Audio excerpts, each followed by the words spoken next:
bendiga grandemente. Continuamos con los estudios Conociendo a Jesús.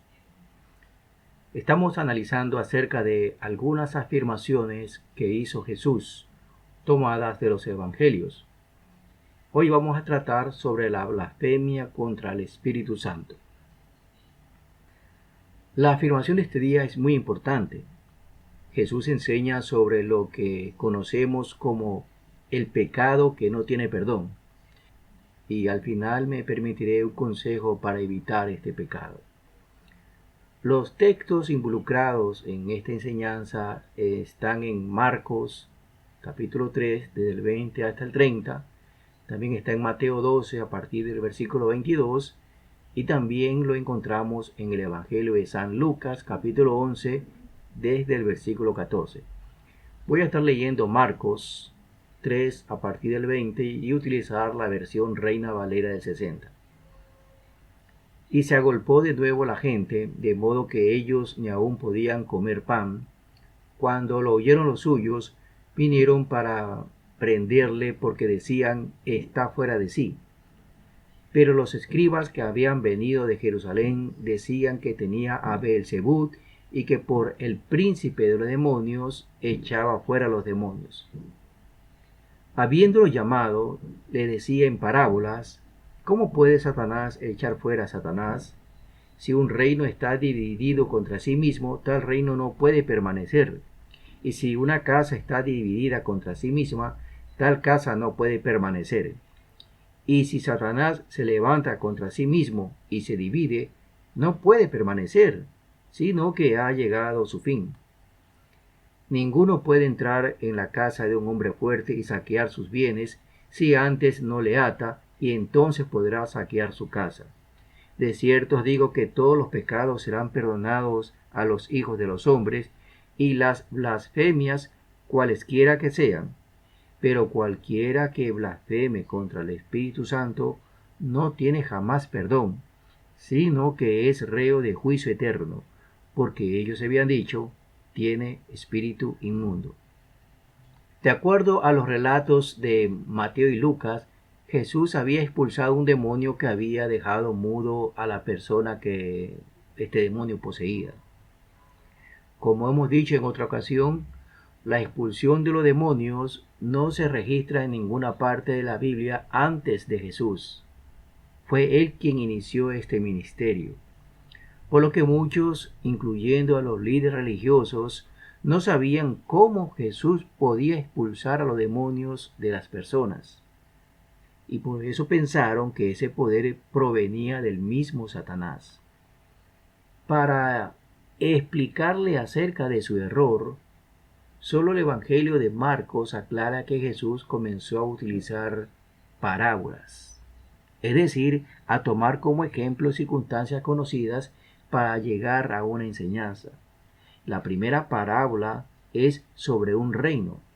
Si un reino está dividido contra sí mismo, se divide internamente, lo lógico es que llegue a extinguirse, aclaraba el Señor Jesús. Permítame hacer una afirmación. El reino de Satanás es el reino más sólido que puede existir. Tiene un mismo objetivo. Todos los miembros de ese reino siguen ciegamente a Satanás, y no existe ni existirá división entre ellos.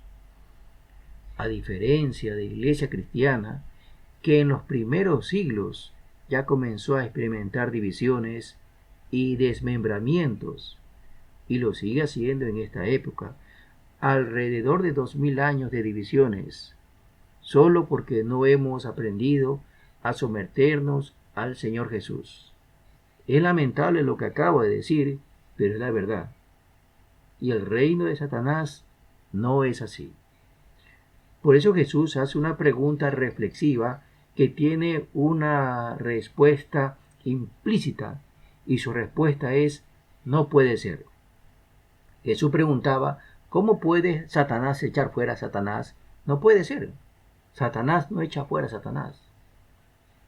Bueno, la segunda parábola empleada por el Señor es la de una casa, refiriéndose a una familia, como lo traduce la Nueva Versión Internacional y la traducción del Nuevo Mundo. Si una familia o una casa se divide, dejará de existir.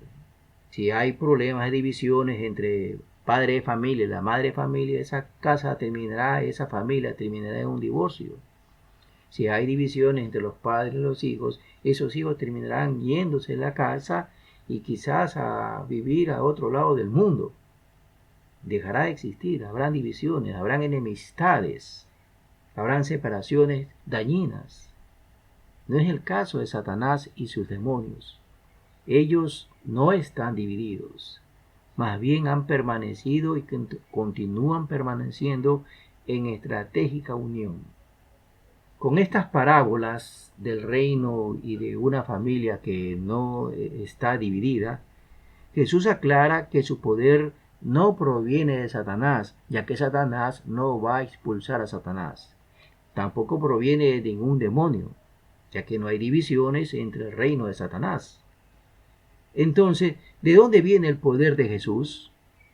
El Evangelio de Mateo, en su texto paralelo, lo aclara. Voy a leerles Mateo capítulo 12, desde el versículo 28. Pero si yo por el Espíritu de Dios echo fuera los demonios, ciertamente ha llegado a vosotros el reino de Dios. Porque, ¿cómo puede alguno entrar en la casa del hombre fuerte y saquear sus bienes si primero no le ata? Y entonces podrá saquear su casa. El que no es conmigo, contra mí es, y el que conmigo no recoge, desparrama. El poder y la autoridad de Jesús sobre el reino de Satanás radica en el Espíritu de Dios. Estas liberaciones significaban una sola cosa, no que la casa de Satanás estaba dividida, sino que el reino de Dios estaba en medio de ellos. La presencia del reino de Dios comenzó a limitar el poder y el dominio de Satanás y de sus demonios sobre las personas. Es como la ilustración, otra parábola, en la que alguien entra en casa de un hombre fuerte, lo ata y se lleva lo que tenía en su propiedad. Para este caso narrado en los evangelios, los seres humanos somos la propiedad de Dios, aun los incrédulos y los ateos, por lo que el Señor Jesús está desatando y liberando a los oprimidos de diversas maneras por el diablo y lo está llevando a su reino. Esta es la forma correcta de hacer liberaciones con el Espíritu de Dios. Quien no la hace de esta manera, como lo hace Jesús, el que conmigo no recoge, desparrama, termina causando daño. No se realizan liberaciones orando, cantando, leyendo la Biblia, citando algunas palabras especiales. Se lo realiza a la manera de Jesús. Esto es, mediante el Espíritu Santo. Quien no lo realiza de esta manera es como una persona que en lugar de recoger lo sembrado, está desparramando el resultado de la cosecha. En lugar de servir de ayuda, está estorbando la obra de Dios. Ahora bien, no se trata de declarar que Satanás es atado. Sigo escuchando a los cristianos decir que atan a Satanás y parece que éste siempre se desata, ya que hay que atarlo constantemente. Esto, estimados amigos y oyentes, es un gran error. A Satanás no se lo puede atar por muy espiritual que alguien se crea. En algún momento Satanás sí será atado, pero lo hará un ángel, no un ser humano, y quedará atado por 1000 años. Eso está declarado en el libro de Apocalipsis, capítulo 20. Le leo los primeros versículos. Dice de esta manera: vi a un ángel que descendía del cielo. Es algo que va a suceder en el futuro, todavía no sucede. Sigo leyendo. Con la llave del abismo y una gran cadena en la mano. Y prendió al dragón, la serpiente antigua, que es el diablo y Satanás, y lo ató por 1000 años. Noten ustedes cómo lo llama, cómo el libro de Apocalipsis identifica de 4 maneras a Satanás: el dragón, la serpiente antigua, diablo y Satanás. Y este ángel que tiene una cadena en su mano lo ata por 1000 años. Es un ángel quien va a atar a Satanás. No es una persona, no es un ser humano. Y lo arrojó al abismo y lo encerró y puso su sello sobre él, para que no engañase más a las naciones hasta que fuesen cumplidos 1000 años. Y después de esto debe ser desatado por un poco de tiempo. Bueno, regresemos al texto que estamos analizando y centrémonos en la siguiente parte, que repito, es de suma importancia. Se trata de la afirmación de parte de Jesús en la que asegura que el único pecado que no tiene perdón es la blasfemia contra el Espíritu Santo. Esta palabra blasfemia la utilizan todas las versiones. La versión Reina Valera que estoy leyendo, usando en este momento, también lo usa la versión de Jerusalén, la Biblia de Jerusalén, que es una Biblia católica, la Nueva Versión Internacional y la traducción de Nuevo Mundo, que es la Biblia que utilizan los testigos de Jehová. Traducen ellos la palabra blasfemia. Y significa una palabra o una expresión injuriosa contra algo o contra alguien. Es decir, la blasfemia es una expresión que lesiona la dignidad de otra persona. Para este caso, la dignidad de la persona del Espíritu Santo, porque ellos afirmaban que la obra de Jesús provenía de Satanás, cuando en realidad provenía del Espíritu Santo. Quienes hacían estas afirmaciones estaban ofendiendo al Espíritu Santo, por lo que no tendrán perdón jamás, sino que serán reos de juicio eterno o de pecado eterno, como traduce otras versiones. Es interesante el énfasis que añade Mateo en la narración. Evangelio de Mateo, capítulo 12, parte del texto paralelo. Capítulo 12, el versículo 32. El Señor Jesús dice así: a cualquiera que dijere alguna palabra contra el Hijo del Hombre, contra de él, le será perdonado. Si pide perdón, le será perdonado.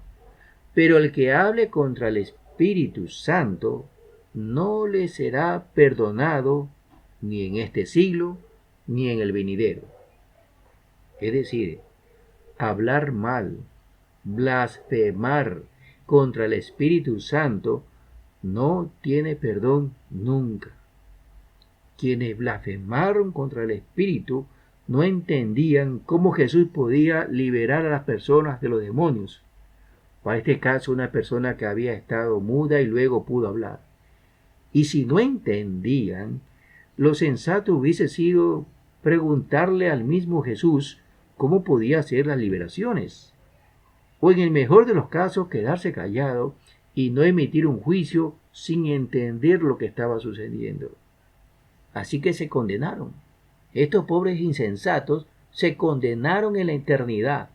Fueron culpables de juicio o de pecado eterno, es decir, para la eternidad.